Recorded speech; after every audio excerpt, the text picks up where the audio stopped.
મિત્રો, ધોરણ 10 ઇંગ્લિશ અહીંયા પેપર આપ્યું છે અને સાથે સાથે એનું સોલ્યુશન પણ આપેલું છે. સોલ્યુશન સાથે ધોરણ 10 માટે ઇંગ્લિશનું પેપર આપેલું છે, તો તમે એક વખત નજર ફેરવી જશો તો બોર્ડની એક્ઝામમાં તમને ખૂબ ઉપયોગી બનશે. સખ્યા એકેડેમીને સબસ્ક્રાઈબ કરો. એના પ્લેલિસ્ટમાંથી તમને બધા જ વિષયના 5-5 પેપર અને આઈએમપી ક્વેશ્ચન્સ આન્સર સાથે મળશે. વિભાગ બી અને આ સી ક્વેશ્ચન પેપર છે, એનું સ્ક્રીનશોટ પાડી લ્યો એટલે પેપર બની જાય અને આન્સર નીચેથી એની સાથે ચેક કરી લ્યો, મેચ કરી લ્યો. વિભાગ ડી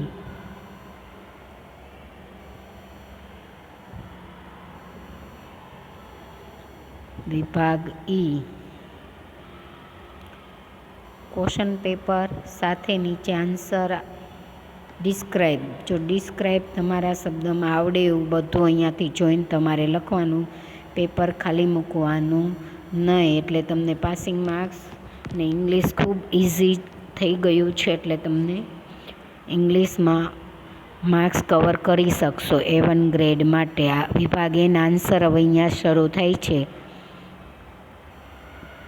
ચાલો 5 ક્વેશ્ચનથી આન્સર, 8 આન્સર અહીંયા પૂરા.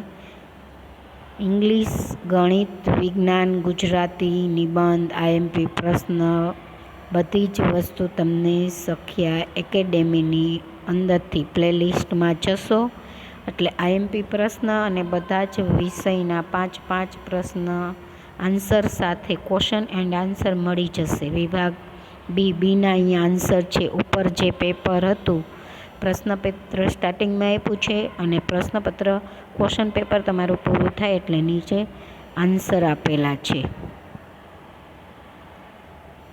બધા જ વિષયના પેપર તમને સખ્યા એકેડેમીને સબસ્ક્રાઈબ કરો, બેલ આઇકન ટચ કરો અને તમારા મિત્રોને દરેક વિષયના 5-5 પેપર શેર કરી અને વધુને વધુ ગુણ મેળવવા માટે મદદ કરો. વિભાગ ડીના આન્સર અહીંયા છે.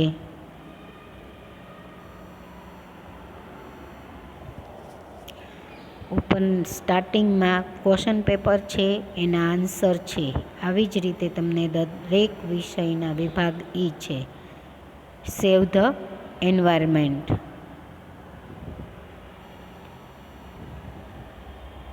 My favourite feather friend, the problem of homemaker. ગમે તે એસે પૂછાય, તમારા શબ્દમાં તમારે લખવાનું, જગ્યા છોડવાની નથી. ઈમેલ છે અહીંયા, દિવાળી સેલિબ્રેશન પ્લાનિંગનો ઈમેલ છે. સ્ક્રીનશોટ પાડીને રાખી મૂકો તમે. અથવા તો બીજો છે સેલિબ્રેશન ઓફ ટીચર્સ ડે, 5મી સપ્ટેમ્બરે આપણે સેલિબ્રેશન કરીએ છીએ ને એ અથવામાં હોય છે, એટલે તમારે છોડવાનું નહીં. જેટલું તમને આવડે એટલું લખવાનું. સખ્યા એકેડેમીમાંથી બધા જ વિષયના આઈએમપી પ્રશ્નો પ્લેલિસ્ટમાં હશે અને બધા જ વિષયના તમને 5-5 પેપર મળશે. ઇંગ્લિશનું સ્ટાર્ટિંગમાં આન્સર છે, ક્વેશ્ચન અને નીચેના બધા આન્સર છે. એસે છે, ઈમેલ છે. ફરી એક વખત જોઈ લો. Problem of homemaker.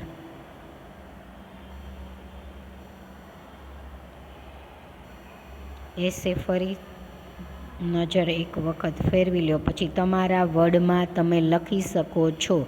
તમારા શબ્દમાં, તમારી લેંગ્વેજમાં પણ છોડવાનું નહીં. આવડે એટલું પેપરમાં લખવાનું જ હેડિંગ બાંધીને.